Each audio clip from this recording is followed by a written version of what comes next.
Isang mapagpalang hapon po sa atin mga kalingap, at ngayon po ay naandito tayo sa isang barangay dito sa Gumaka. At nakita nga po natin ang sitwasyon ng kanilang bahay. Pakalapit sa tabing kalsada. Dito po yung kanyang bahay, kanilang bahay. At hindi po magtatagal ay iwaway dining na nga po ito. Ayan. Wow, sipag naman ni ate. Magandang hapon. Ayan po, si ate nagwawalis. Yun. Ayan po. Ito pala ang bahay ni ate. Ayan. Ate, magandang hapon po, te. Ayan. Ayan, ako po ate si Kalingap Lydia. Ayan, at ako po ay napadaan dito sa inyo. Nakita po namin ni Ambassador J. Morelo. Ayan, at parang napaka te, masikip kayo. Pasensya na po yan. Ayan po. Madilim pala ate dito. Ayan, wala kayong kuryente? May ilaw naman si ate. Ayan po si ate. Ito po yung kanyang munting bahay. Ayan po. Ay siya. Maliwanag pala. Yan. At ate, okay lang ba sa'yo na ikaw ay aking matanong o ma-interview? Kasama po ang iyong mga anak. Ayan. At si tatay po ate, saan ba na andun? Doon po sa kabilang po, naghahanap buhay pa po. Naghahanap buhay. Ate, anong hanap buhay ni tatay? Sa bundok lang po, minsan nagkukupras. Minsan naman po nagpapaupa po. Ayan po si ate. Ate, pwede pong malaman ano pong pangalan ninyo, te? Ano po? Jocelyn de los Santos po. De los Santos. At kaapelyido pa ng biyanan kong babae. Ayan. Ako po ay Dispi, taga-Samar po ako. Taga-Samar ka. Nakapag-asawa ng taga rito sa Gumaka. Taga rito po sa Quezon. Sa Quezon. Ayan po. Si ate, Jocelyn. Ayan. Ilan taong ka na, te? 33 po. Bata ka pa. 33. Ay, kumusta naman po, ate, si tatay? Ayain na po, ma'am. Tayo, hindi, te. At kayo naglalatag yata dyan. Sige. Ayan, ito po ang bahay nila, ate. Isang dipa. Diba, isang dipa? Yun lang po, ang aming tulugan po. Sama-sama kayo. Ayan, ayan, pero may mga kahoy ka, ate, Yun po, yung mga dating, kumbaga sinino pa po ng asawa ko para pampatayo nga po sana ng bahay. Hindi po matuloy-tuloy. Ayun. At ito po ang kanilang bahay, ayan. Natutulog po ang aking bunso. Natutulog ang bunso. Ilan nga bang anak mo, ate? 4? 4 po. Ang pinakapanganay? Ito po. Ayan, ang magandang dalagin din. Siya daw ay magpo-14 na, Aday, nagdadalaga na. Ngayong February 6 po. February 6. Ayan. Ay, ate, ano namang pangalan ni tatay? Bernardo de los Santos po. Si Bernardo de los Santos. Ayan, at nabanggit nga ate ng iyong anak kanina, ang tatay nila ay yung disabled. Opo. Yung na-aksidente siya, naputulan siya ng braso, isang kamay, at saka yung daliri niya sa mga paa. Opo, 3 po yun. 3 daliri. Ay nanay, yung hanap buhay ni tatay, yung ba ay sapat naman sa inyong pang-araw-araw? Minsan po hindi. At minsan naman po, talagang pinagkakasya po. Ayan. At si ate, ano nga grade ka na? Grade 8 po. Ayan, grade 8 na pala si ate. Nasaan yung mayroon pa isa ako nakita. Yung isa yan. Ate, kumusta ang iyong pag-aaral? Ayos lang po. Ayos lang. Gagalingan mo, te. Para makatulong ka kay mama at papa. Ayan, salamat naman. At si papa mo ay masipag maghanap buhay. Pinipilit at marami na rin po magugutom. Ay, oo. Ayan. Ito po yung pangalawa. Hindi po, lalaki po, wala po dito, nasa laruan na naman po. Pangatlo na rin. Tapos bunso yung tulog. Ayan. Ayan po mga kalingap, siya po si Ate Jocelyn. At siya po ay may 4 na anak. Ang kanya pong asawa ay nasa pagpapaupa po, naghahanap buhay. Kahit po sa kabila ng kanyang kapansanan ay siya po ay pinipilit niya na buhayin ang kanyang mga anak. Ate, lahat ba ng anak mo nag-aaral? Opo. Ay, si baby. Daycare na po. Daycare na yan. Salamat naman ate, at kahit ang buhay medyo mahirap, ang iyong mga anak ay nakakapag-aral, ano? Yan lang po ang tanging namin may papaano po sa kanila. Ayan, si ate. Kaya nakakabilib din po sa isang magulang yung talagang sa kabila ng kahirapan sa buhay, ang mga anak nila ay pinagsisikapan na makapag-aral. Ayan po. Sana si tatay ay dumating na at ating makapanayam din. Pero kung hindi naman, babalik ako uli ate, ano? Ngayon, ano yung ipapanawagan mo sa ating mga kababayan? Ako naman po, ang hiling ko lang po ay yung mabigyan po kami ng tamang Tamang? bahay po na maganda. Hindi naman po kagandahan. Kumbaga, Yung maayos lang. maayos lang po. Ayan. Hindi po yung katulad nito kung saan-saan po ang butas. Kung saan ang butas, saan ang tulo. Opo. Ayan. Yan po si Ate Jocelyn. Saka mapag-aral po ng maayos yung mga anak ko. Ayan. At talagang mabuti na lang kahit si tatay ay kulang pala ang kamay, ay siya ay nagsisika para kayo ay masuportahan. At ikaw ba ate? Kumusta naman ikaw? Okay lang ba sa'yo? Ikaw ba ay pumapasok kung minsan na walang baon? Ganon. Okay lang naman po. Okay lang sa'yo. Ayan. Nga bait naman ni ate. Okay lang daw po mga kalingap na si ate ay pumasok ng walang baon. Basta siya ay nakakapag-aral. Ano ate? Ay ikaw naman ate, anong grade ka na? Grade 4 ka na. Grade 5 ka na. Ayan. At siya naman po ay grade 5. Ayan. Ate, okay lang sa'yo. Papasok walang baon. Ha? Ayan. Okay lang pala kay ate. Ngayon, te. Ano yung, sana yung, ano yung mahihilig mo na gusto mong ipaabot na tulong para sa inyo ng iyong mga kapatid at sa mama at papa mo? Meron ka bang kahilingan ate? Yung mapaayos po yung bahay. Mapaayos ang bahay ninyo. Ang liit-liit po kasi ng bahay nila ate. Ayan. Ako, isang dipa na te. Ayan.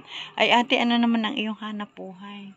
Minsan po, na-extra po ako ng labada pagka tinatawag po nila maglaba. Labada naman. Yun ang pantulong mo kay tatay. Nagtitinda po ako ng isda pagka may kailangan pong magpatinda. Nagtitinda po ako. Ayan. Tapos nagnaahon po kami sa bundok ng walisin. Yung pong hanap buhay namin, sari-sari lang. Kung ano-ano na lang ating pagkakakita Opo, na. para lang po makaraos kami sa maghapon, makakain kami. Ayan. At talaga, maaliit po ang bahay nila ate. Ate, anong panawagan mo? Anong gustong tulong na iparating sa inyo ng ating mga kababayan? Yan. Ate, lakasan mo lang buses. Ano te? Salita ka te. Ano daw ang gusto mong Oo, yung tulong. Alin? Lakasan mo. Lakasan mo, bibi. Lakasan mo nga. Ayan, ayak si ate. Yeah. Mababaw ang iyak ni ate. Si ate ay alam ko meron niyang gustong sa kanila makatulong. Sana may makatulong po sa pamilya ni Ate Jocelyn. Ayan, at ayon nga po sa kanila, ang ama po ng tahanang ito ay napakasipag maghanap buhay, bagamat siya po ay iisa ang kamay. Kasi nga po, nagkaroon po ng aksidente na siya ay naputulan po ng kamay. Ayan. At ito nga po ang kanyang panganay. Magpo 14 years old na pala si ate at grade 8. Ayan. Yan, ang panawagan ni ate. Anong ate yung panawagan mo? Papayos po yung bahay. Ayun, yung mapaayos daw po ang kanilang bayan. Kayo ba ate ay talagang siksikan dito, siksikan talaga. Ito lang po yung bahay nila ate. Yan po, ayan. Ayan. At may kaunting kwarto na kung saan ay natutulog po si baby. Ayan. Ayan po mga kalingap. Madilim po ang kanilang bahay. Ayan. Ayan po ang kanilang munting higaan. Sino tutulog dito? Ikaw ate? Isa, At kayong dalawa? tatlo po kami. Tatlo kayo dyan. Sa maliit na yan. Oo. Ay, may kasing laki naman siguro ito ng isang babag, Ay. Tapos dito po kayo nanay sa baba. Opo, minsan naman po, pagka sabi nga ng anak ko lalaki, mama, ang sikip naman ba, pwede dito na lang ako sa may inyo. Kaya minsan po, yan. Diyan po sila. Sama-sama po kami. Ayan. Ganyan lang po mga kalingap ang kanilang higaan. Ayan. Sa tatlo pong bata ay sikip po sila. Talagang siksikan po sila. Ganyan po kalaki yung kanilang inihigaan. Ayan po. Sana naman po mayroong mabubuting kalooban na makapansin ng video kong ito. Para naman po mayroong mga tao na makapagbati din ng tulong para sa kanila. Po. At ito nga po, hindi po magtatagal at ito pong bahay nila ay madadala ng widening. At ito lang po kung gaano kalapit po sila sa highway.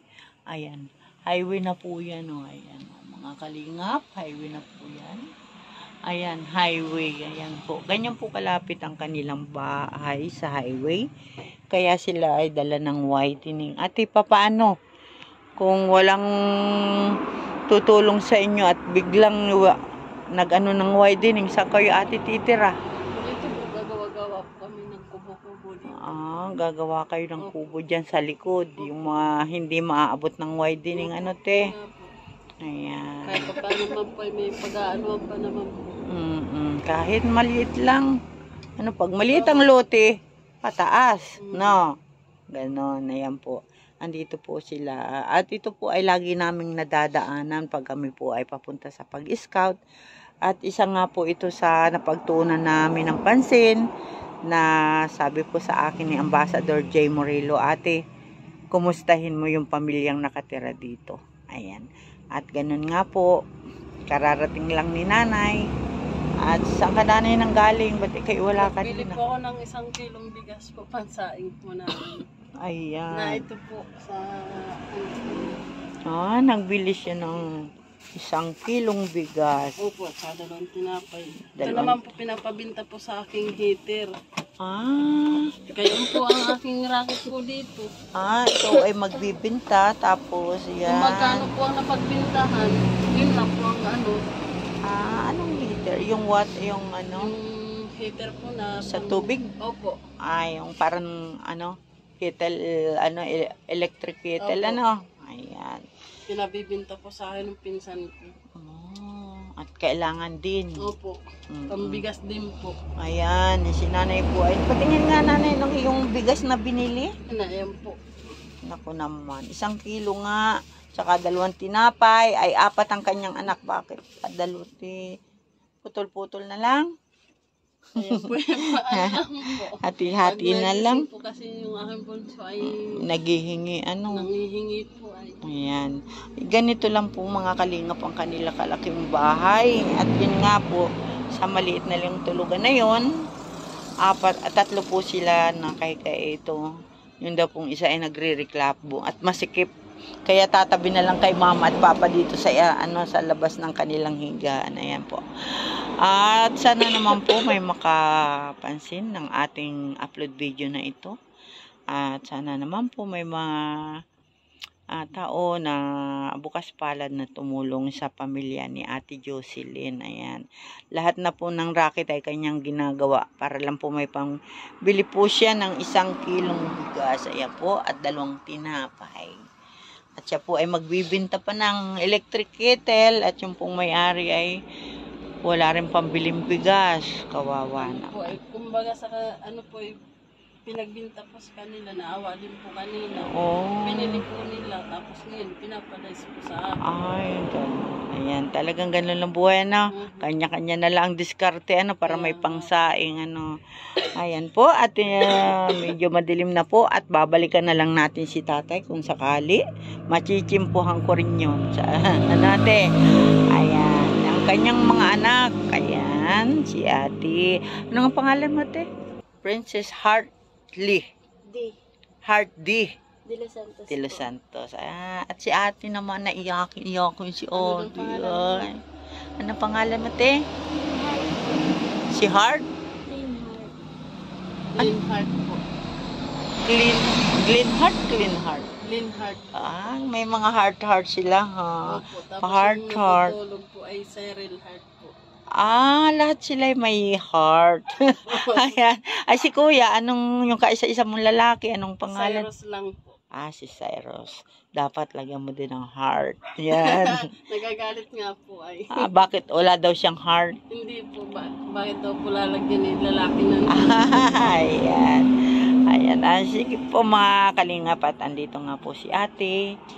At ate, bibigyan kita ng pambili mo pa ng magkanong kilo nun, te? 58. Ay, sus Maria Usip. At para bukas, may pangtanghalian ka na. Ano? Ito ay panghapunan. Ayan. Kita pa rin. Oo, kami naman ate, kasi ay nakipag-usap lang dun sa kapitan ng Villa Arcaya kami at meron ngang pababahayan din si Kuya Bal dun. Ang problema ay yung lupa, ang mahal ng lupa dito. At pagpasensyahan mo ate itong aking nakayanan. Ate, dagdagan mo ng 2 kilo yung iyong biniling bigas, at para may panghapunan, pantanghalian ka na bukas, at saka pagpasensyahan mo ate, Malaking tulong na rin. Ayan. Salamat po. Ayan. At mga kalingap, at nakita ko nga po si ate, kaya pala pagdating ko dito wala. Ayan, bumili po siya ng kanilang panghapunan na 1 kilong bigas. Ayan po mga kalingap. Ayan. Kaya wala naman po kaming nadala ni Ambassador na bigas, kasi nga po wala talaga kaming, hindi ko akalain na kami makakarating dito. Ayan. At naghatid lang kami ng gamot doon sa Rock. May kukuha ng gamot doon sa Rock, kaya hinatid lang namin. Tumuloy na kami dito. Ayan. At ate, sana dumating yung pagbalik ko dito, andito si Kuya, para makita natin na siya talaga ay Araw po kaya ma'am, hindi ko rin ate kasi itong aming lakad ay walang kwan. At sasabihin ko po, at tatanungin ko po si Ambassador ngayon kung kailan kami pwedeng bumalik dito, at nang si Kuya ay makapag-intay. Pero kung ano po ba, paglinggo po ba ay naandito si Kuya? Linggo naman po. Minsan po kasi may sabi nga emergency na halimbawa kukunin sila na magkarga. Nakakaano din siya, Ay, sige, hayain na. At akin na lang, si tatay po kasi ay masipag na tatay. At saka talagang ginagawa ang lahat kahit iisa ang kanyang kamay. Di ba siya nagpapaupad din ng pagbubunot ng niyog? Ngayon. Katatapos nga lang po namin doon sa... Ayun. Yan po. Yung asawa po niya ay disabled, walang isang kamay. At sa kabila po nun, siya po ay naghahanap buhay para sa kanyang asawa at 4 na anak. Ayan, at muli po maraming salamat po sa ating lahat mga kalingap. At sana po ay may makapansin ang i-upload ko po ito. At sana naman po ay sila ay ating matulungan. Ayan po. At muli po maraming salamat ate. At ako ay pinaunlakan mo na ang mga tanong ko sa iyo, Ayan. Salamat po sa inyo. Ayan, mga kalingap. At ang kanyang mga anak. Ayan po. Ayan, si ate. Galingan mo, te, ha? Para first owner. Kasama ka sa top. Ayan, gagalingan ni ate. Ayan, muli po, mga kalingap. Magandang hapon po. Shoutout po, Kuya Bal Santos Matubang, Ate Edna Vlogs. At kay Kalingap Rob. At syempre, sa aking mga kasama dito sa Landing Pad Gumaka. sa aming ambassador, J. Morelo Vlogs, kay Billiones Mix Vlog, kay sinito, kay Rose Oralde Mix Vlog, at syempre po, ang inyo pong lingkod, Kalingap Lydia po. Ayan. Salamat po ng marami at bye-bye po. Ayan. Ate, bye-bye. Ayan. Salamat. Magsasaing na si Bibi. Ayan po. Salamat, ate. Ano po yun dun sa utang po namin 1 kilo din sa kabila. Oh, may utang kayong bigas. Opo. Minsan po nakakahiram po kami dun sa... Oh, ibinabalik mo na at bibili ka na lang ng para sa inyo. Ayan. Pagsahin po talaga, sabi ko mamaya na lang po. Ay, pasensya na ate ha. At yan lang. Meron pa ako itong bigas sa pero baka sakali pagbalik namin. At tatanungin ko si Ambassador kung kailan kami pwedeng bumalik dito para si Kuya ay naandito. Sige po. Ate, bigay mo na lang sa akin ang iyong number. Sige. Salamat po. Bye-bye po sa ating lahat.